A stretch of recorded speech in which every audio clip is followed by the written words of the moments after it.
Hey guys, Kayla again, back with part 2 of the 3-part card series. It took me a little longer to get this uploaded than I had originally planned. I had some visitors come in from out of town. So let's get right into it. You'll see here I have my Dynamics inside and out stitched rounded squares stack, and I cut out a square in the middle of my cardstock for the start. The next thing I did was took a piece of light blue cardstock. It was just one that I've gotten from Walmart, no specific brand or anything like that. And I die cut that with a Waves border die from Your Next Stamp. While I was doing it, I realized I should probably do another shade of blue, so I also die cut a dark blue cardstock. And with that, I just have to detach them from each other. And what I'm going to try and do is make the effect of waves in the frame of the card. So what I'm going to do here now is put a strip of adhesive just below the frame and about halfway up on each side to adhere the waves to. And I'm going to go in the pattern of light, dark, up until it looks satisfactory to me. After each strip, I'll just put another thin strip of adhesive to glue down the next piece and continue all the way up until, like I said, I'm satisfied with the look of it. So I just went ahead and sped this up here a little bit. Now that I'm looking at it, it is kind of quick actually. Either way, once I put all the waves on, I wasn't quite satisfied with how they looked. They kind of look more like stripes of color than waves.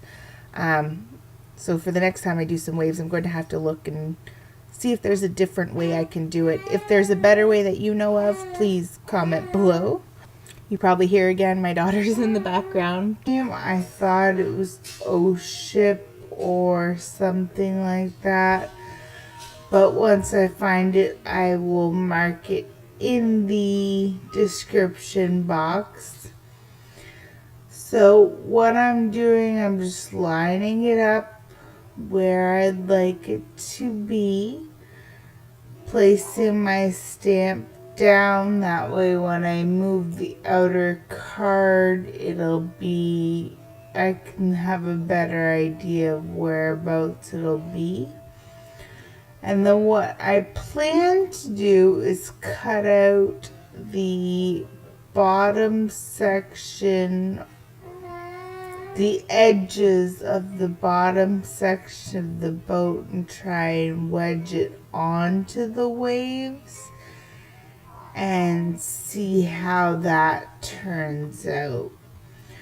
So I'm just going to stamp it in my Hero Hues by Hero Arts black ink pad. I like this ink pad. I'm pretty sure everybody likes this ink pad if they've tried it. So far it's the best one that I like. Just stamp that right in the center, and then from there you'll see I haul out a old picture frame backing because I didn't have a cutting mat. I still don't have a cutting mat, so this is what I use to cut on so I don't ruin my craft mat. And I'm just cutting out the bottom and up the sides of the bottom of the ship. Like I said, I want to try and see if I can wedge it over the waves so that it's partly in, partly out. I'm sure there's much better ways to do it, but I really couldn't think of anything at the time.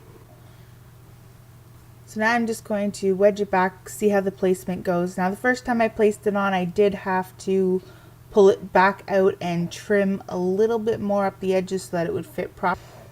I also did decide at this point to remove the very top layer of waves that I had, just so it would fit a little bit better. So once I got that positioned back onto the card, I decided the card front itself was a little bit plain. So I grabbed the Lawn Fawn Sew Jelly stamp set, and I figured I would put a little octopus on the bottom just to have a little bit something extra to add onto the front of the card. Now, after I had stamped that on, I decided I was going to color in the background. Now, in retrospect, it would have been smarter for me to color the background before I die cut the shape out of it for the frame, but I didn't, so you can definitely tell where the edging is once I get into that, and you'll see it in a moment here. So the first color I'm going to be using is by Ranger. It is the Caribbean Coast Blue. I'm just spreading it along the top half of the card, slowly working my way down with a blending tool. Now I know these inks aren't normally meant for blending, which is why they end up a little bit choppy, pretty much however you do it. But I do like the fact that they can be used if you have patience for it. So this is sped up quite a bit. I was using a piece of scrap paper just to protect the rest of the surface because I know I tend to get a lot of ink on my fingers very easily, and I didn't want it to spread to the rest of the card. But as I was doing that, I realized it made it look very choppy. So I went back in with the darker blue, which is called Blue Ribbon, and it's also by Ranger. And I'm just going to darken up the top half a little bit more than I had already done with the light blue, just to give it a bit more density. Try to get it looking more, I don't know what word I would use, I guess try to get it looking less patchy.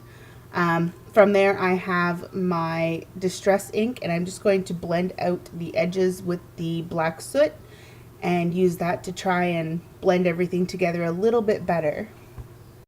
So after a quick cleanup of my desk, I realized that I really didn't like the line that was created from blending the colors after die cutting it.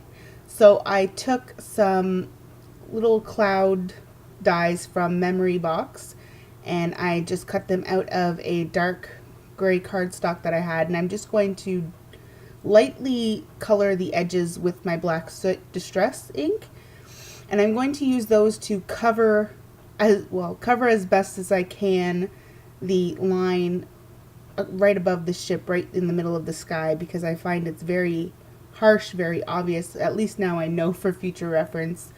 Backgrounds are to be done before, even though I kind of went into this card without a full plan in my head. It was kind of just, let's do something with this stamp set, and oh well, let's have this wave die, and there's this and there's that. And so it wasn't exactly the best planned out card. It was kind of on a whim, but in the end it turned out okay, and I'm not mad about it.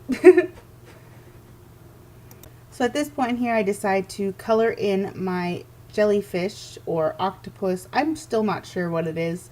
I'm assuming it's a jellyfish because the stamp set is called O Jelly or So Jelly.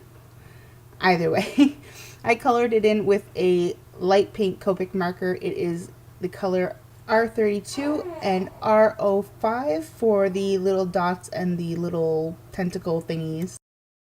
At that point I hauled out my Birthday Fishes stamp set from Simon Says Stamp, and I took the two little solid black, well, solid any color fishes, and I just decided to stamp them kind of sporadically around the rest of the card just to give it a little bit more interest, I guess. I just used, once again, my Hero Hues black ink. And after those little guys were on, the very last thing I had to do was put on a sentiment. In this case here, it isn't really a sentiment, more like the implication of cursing. So that does it for this card, for part 2 of our 3-part series. Like I said before, subscribe, comment if there's anything you'd like to see me do or try. Follow me on Instagram or Twitter, which I rarely use. Even find me on Pinterest and send me pins you'd like to see me try. Bye!